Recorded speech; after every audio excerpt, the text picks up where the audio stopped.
लगभग अभी 2 महीने का समय लगेगा, पर हमने ये सुनिश्चित किया है कि अभी जो क्लासेस शुरू हुई हैं उसमें भी टीचर्स अपने लेक्चर में हिंदी भाषा का भी प्रयोग करें, ये सुनिश्चित किया जाए। और उसके लिए हर मेडिकल कॉलेज में हमने आज एक समिति गठित की है जो हिंदी के पाठ्यक्रम को ठीक ढंग से क्लासेस में पढ़ाया जाए, इसकी मॉनिटरिंग करेगी। ये भी सुनिश्चित किया है कि हम जो पाठ्यक्रम बनाएंगे उसका ऑडियो विजुअल भी हम तैयार कर रहे हैं, उसका यूट्यूब में भी प्रेजेंस रहेगा, क्योंकि आजकल हम देखते हैं कि बच्चे किताबों के साथ साथ यूट्यूब चैनल और ऑडियो वीडियो के माध्यम से भी लर्निंग करते हैं।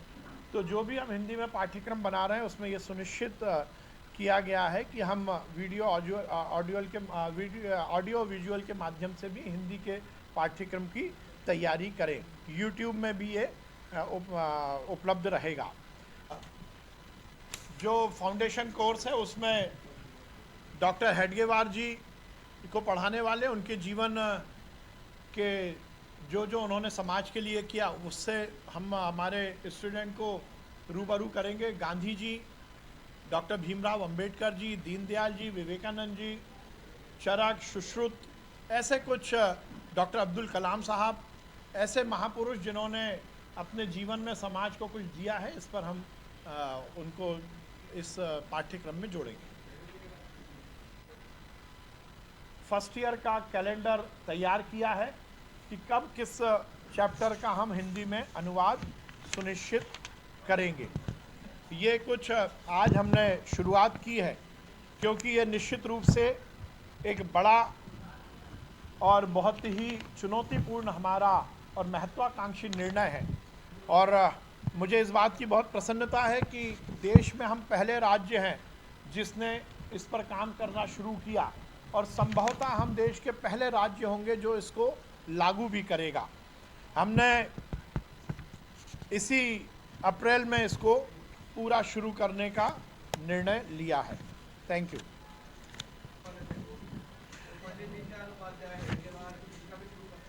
देखिए, 2 तारीख को हमने हमारी उसकी भी कमेटी बन गई है। फाउंडेशन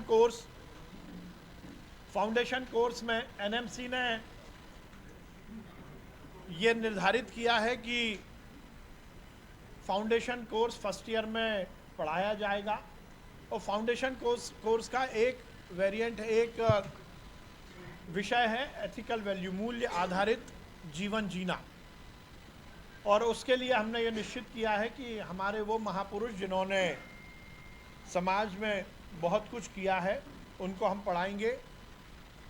इस बार क्योंकि कोरोना के कारण क्लासेस लेट हुई हैं, इसलिए एनएमसी ने ये कहा है कि जो फाउंडेशन कोर्स 1 महीने चलता था वो 6 महीने तक चलेगा। इसलिए हमने उसकी भी तैयारी शुरू हो गई है। हम 2 मार्च को उसकी भी विधिवत बैठक करने वाले हैं, उसके बाद उसके विषय में पूरी हम जानकारी देंगे। हिंदी में ही शुरू कर रहे हैं, हिंदी में शुरू कर रहे हैं। बाकी राज्य शायद अपनी मातृभाषा में शुरू करेंगे, उर्दू में नहीं शुरू कर रहे जी। नहीं, जैसा मैंने बोला, ट्रांसलेशन में तो ये होता है कि रेलवे को लोह पथगामिनी कहा जाता है, ऐसा नहीं होगा। मैंने बोला व्यावहारिक पक्ष को ध्यान में रखते हुए लर्निंग स्किल, अंडरस्टैंडिंग स्किल बढ़ सके, इसका हम एक टूल दे रहे हैं। जैसे कि हम स्पाइन को स्पाइन लिखेंगे, देवनागरी में लिखेंगे। हम बाकी यदि किसी तरह का कोई ऐसा टेक्निकल वर्ड है जो कि रूटीन में चलता है तो उसको देवनागरी में लिखेंगे, और उसके ब्रैकेट में हम उसका इंग्लिश का शब्द भी लिखेंगे जिसमें वो समझ सके।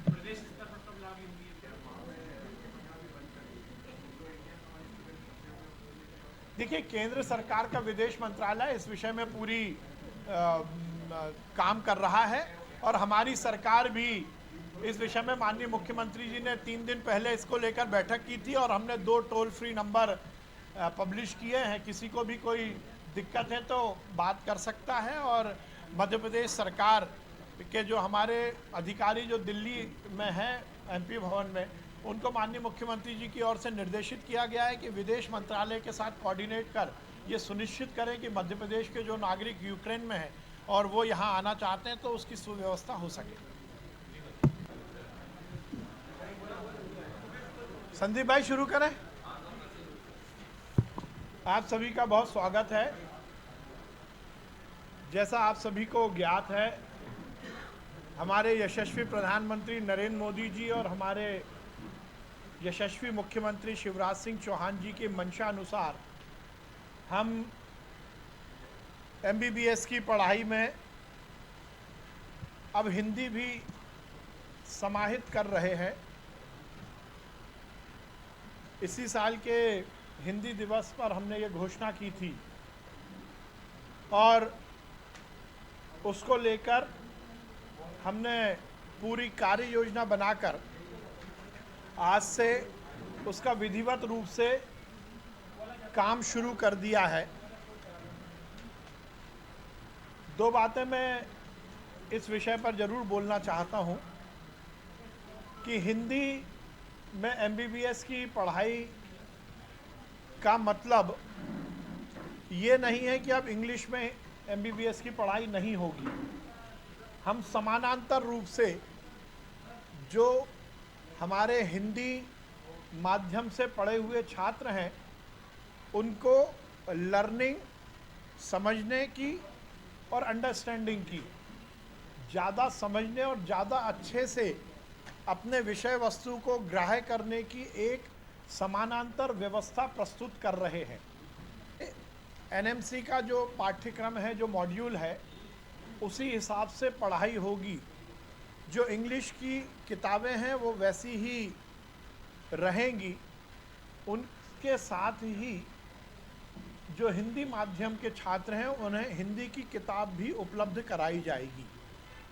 कहने का तात्पर्य यह है कि ये हम समानांतर व्यवस्था उनको समझने के लिए उपलब्ध करा रहे हैं। आज हमने इसकी एक विधिवत बैठक की। विगत दिनों हमने सरकार के माध्यम से हमारे हिंदी प्रकोष्ठ की, इस पूरे पाठ्यक्रम को तैयार करने के लिए हिंदी प्रकोष्ठ की विधिवत गठन किया था और उसके साथ ही हमने एक बहुत ही सुव्यवस्थित इस पूरे पाठ्यक्रम को तैयार करने और उसको निष्पादित करने के लिए एक कमेटी बनाई थी जिसमें अलग अलग क्षेत्र के विशेषज्ञ हैं। वो डॉक्टर्स और वो डॉक्टर प्राध्यापक जिन्होंने स्वयं हिंदी में काम किया है वो हैं। उन सब के माध्यम से हमने ये सुनिश्चित किया है कि हम अप्रैल के महीने में ही इसकी हिंदी की पढ़ाई शुरू करेंगे। जैसे मैंने पहले ही कहा कि हमारे स्टूडेंट्स को हम एक टूल दे रहे हैं, एक प्लेटफॉर्म दे रहे हैं, एक समानांतर व्यवस्था दे रहे हैं जिससे वो अपनी लर्निंग स्किल को और मजबूत कर सकें। दुनिया की बहुत स्टडी ये कहती है कि मातृभाषा की लर्निंग लोगों को ज़्यादा समय के पहले जल्द से जल्द और ज़्यादा समझ में आती हैं। WHO की स्टडी में ये बात इंगित हुई है कि दुनिया भर में डॉक्टर की डिलीवरी के मामले में, डॉक्टर की जो सर्विसेज हैं उसकी डिलीवरी के मामले में जिन 4 देशों ने अव्वल स्थान पाया है वो हैं नंबर 1 पर फ्रांस, नंबर 2 पर जर्मनी, नंबर 3 पर जापान और नंबर 4 पर चाइना। और ये चारों देश अपनी मातृभाषा में ही MBBS की पढ़ाई कराते हैं। हमने निश्चित किया है कि भोपाल के गांधी मेडिकल कॉलेज से हम इसकी शुरुआत करेंगे और वो फर्स्ट ईयर से ही शुरू करेंगे। MBBS फर्स्ट ईयर में 3 सब्जेक्ट पढ़ाए जाते हैं, एनाटॉमी, फिजियोलॉजी और बायोकेमिस्ट्री। हमने निश्चित किया है कि हम इन तीनों विषय की पैरेलल समानांतर किताबें का रूपांतरण करेंगे और इसमें व्यवहारिक पक्ष को भी हमने पूरी तरह से ध्यान में रखा है। वो प्रचलित अंग्रेजी के शब्द जो कि रोज़मर्रा की ज़िंदगी में समझने में आसान है, उनको देवनागरी लिपि में ही हम लिखेंगे। कि एग्जाम्पल के तौर पर जैसे अप्रैल और मई में जो पाठ्यक्रम पढ़ाया जाना है उस विषयों को पहले हम रूपांतरित करेंगे, वो सब वॉल्यूम पहले आएगा, फिर मई से लेके जुलाई तक का सब वॉल्यूम बाद में आएगा। इस तरह से साल भर का हमने कैलेंडर आज तैयार किया है। हम किताबों की बात करते हैं तो इसके कॉपीराइट के विषय में हमने समुचित अध्ययन किया है। उसकी एक हमारी कमेटी है जो समुचित कॉपीराइट एक्ट का पालन करते हुए इस पाठ्यक्रम का रूपांतरण हम करेंगे। आज की मीटिंग में हमारे सभी 13 मेडिकल कॉलेज के डीन भी उपलब्ध थे। हमने ये निर्देशित किया है कि इन तीनों सब्जेक्ट की हर मेडिकल कॉलेज में जो फैकल्टी हैं उनको हम अलग अलग सब्जेक्ट रूपांतरण के लिए दे रहे हैं। ये अगले 10 से 15 दिन में हमें रूपांतरित होकर मिलेंगे और तीनों सब्जेक्ट की हमने एक वैलिडेशन की, एक मूल्यांकन की, सत्यापन की एक कमेटी बनाई है। उसके 3 वॉर रूम हम बना रहे हैं। एनाटॉमी और बायोकेमिस्ट्री का वॉर रूम भोपाल में रहेगा, जहां ये रूपांतरित होकर जो हमारे पास पाठ्यक्रम आएगा इसकी सत्यता की और इसकी वैलिडिटी की जांच होगी। और फिजियोलॉजी का वॉर रूम हम इंदौर में बना रहे हैं, इंदौर मेडिकल कॉलेज में। उस सब्जेक्ट की सत्यापन इंदौर में होगा। इस प्रकार से इस पूरे पाठ्यक्रम को निष्पादित करने के लिए, बनाने के लिए हम 3 वॉर रूम मध्य प्रदेश में बना रहे हैं। एनाटॉमी का और बायोकेमिस्ट्री का भोपाल में और फिजियोलॉजी का इंदौर में। जो बैठक की उसमें आपके जो पत्रक दिया गया है उसमें पूरी कमेटी के नाम हैं। उसमें कुछ हमने विशेष आमंत्रितों सदस्यों को भी रखा है, वो सभी आज उपस्थित थे। और उनकी बैठक में हमने ये निश्चित किया है, जैसा मैंने बताया, कि हम 3 विषयों की किताबें रूपांतरित करेंगे।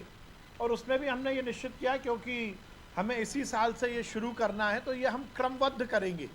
हम जो भी इंग्लिश की किताबें हैं उनके वॉल्यूम के सब वॉल्यूम बनाकर हर 2 महीने के पाठ्यक्रम को हम प्रकाशित करेंगे, जिससे कि हमारा ये काम जल्दी हो जाएगा और समय सीमा में होकर हम अप्रैल के महीने से इसकी शुरुआत कर देंगे।